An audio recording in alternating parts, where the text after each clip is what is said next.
Former Halo and Destiny producer says live service model is much better for developers and players than the $60 box product model. Caleb, gonna be a good topic, buddy. I'm looking forward to this one. Mike Stubbs over at PC Gamer had this to say: the old model incentivizes decisions that aren't in the best interest of players, says Joe Tung, who's now working on a MOBA-inspired battle royale. Joe Tung, CEO and co-founder of the developer Theorycraft Games. Dude, have you checked out their new game yet? No, I have not. Yeah, I've seen it. It looks pretty cool. I have to. Yeah, started out his career in games as a lead producer on Halo 3. It's not a bad start. Before moving on to executive producer on Halo Reach and Destiny of Bungie. Dude, this guy's a legend. Yeah. Right? So let's Oh see. my God. It's worked on some stuff. I'm getting a little sweaty over here. Right? In an interview with PC Gamer promoting the new MOBA-like battle royale game Super Vive, Tung said that during his time at Bungie, he had to make decisions that, quote, were not in the best interest of players, end quote, and that a lot of E3 demos at the time, though not necessarily Bungie's, showed off vaporware. We'll just keep it at that. The problem, he thinks, is the whole box product model. After leaving Bungie in late 2012, Tung joined Riot Games to work on League of Legends. Dude, his resume just keeps climbing. Who is this guy, man?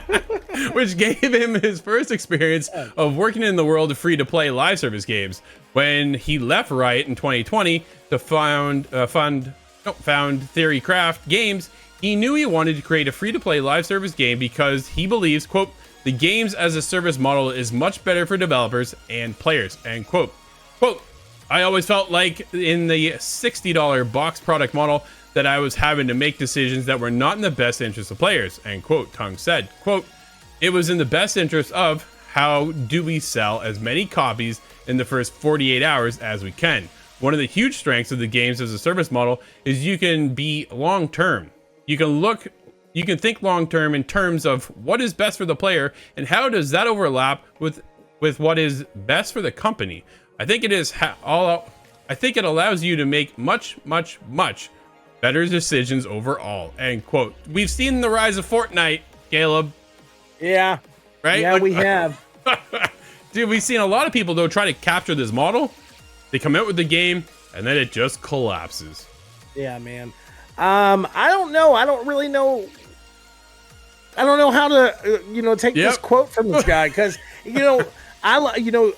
we're older gamers, so we've dealt with the $60 box product model for our whole life. So my thing is this: I'm fine with this new model. I'm totally fine with it. The problem I have with it is when people take advantage of this model and they're like, "Hey, it's free to play," but lock everything behind paywalls, or every time something is released, a battle pass, the battle pass is $29.99, and then to get this skin that you want, it's $12.99 or whatever, $19.99 to get a skin bundle pass. So the biggest thing is that $60 was $60. It was like $59 and you knew what you were getting. It's kind of what I've said.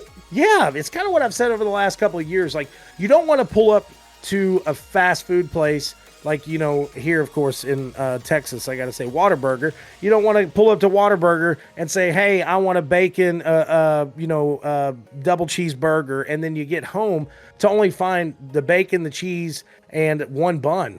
There's no meat in the middle. So that's my thing with some of these free-to-play games is, it's got the bacon, it's got the cheese, but there's a lot of them that don't launch with the meat, man. And at least then you had that security of, I paid $60 for this, so I know it's going to be a full product. No, absolutely. I totally agree, right? I like the idea of, okay, there's my money. I spent it, and I'm done. Dude, Rainbow Six Siege is huge. I'm a big fan. My wife plays. We play almost nightly, right? That battle pass comes around every couple months, and I'm back in for another payment. And I'm there. I'm like, they make these games for people like me, right? And I get it because it hooks me, right? I'm like, oh, cool battle pass. I'm in. This time, didn't buy it Ubisoft because I didn't really like it this time. That was cheaped out. They cheaped out on me. So it was just one of those things. It's just what the dollar goes towards now, I feel isn't what it did back then, right? Back, dude, Nintendo days, right? You bought Super Mario Brothers, boom, that was it. You're finished. Nowadays, you don't even buy the game. You just jump in, you rent the service, you buy the battle pass, and if they want, they take it offline. Ubisoft, again, you coming out with Hyperscape. Dude, the game is gone. If you invested in that game, all that money is now gone. We're getting a lot of those games, right? What was that one called? The Cycle. It was another, it's an extraction shooter. Dude, I thought the game had legs. They were working on the next season, and next thing you know, that's done.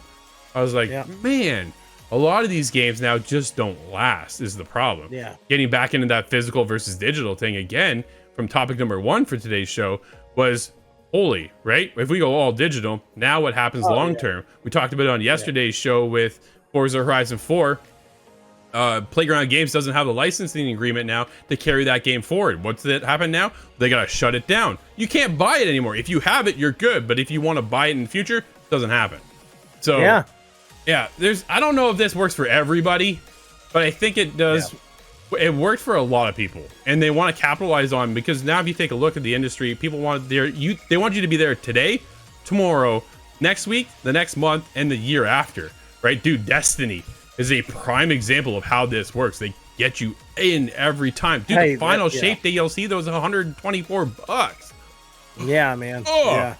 It was a lot, but you got to think too in that perspective. Think about what Destiny is offering with these packs too. You know, it's not just some type of mode or whatever. You know, it's an expansion of a story, it's new multiplayer or whatever. And I think this is where Xbox is actually going to see a success with now owning Activision. You know, Call of Duty Black Ops 6 is coming to Game Pass, so these people don't have to pay $79 for a new version of the game. All they have to do, if they're just going to play the base model and multiplayer, just pay $29 for the season pass.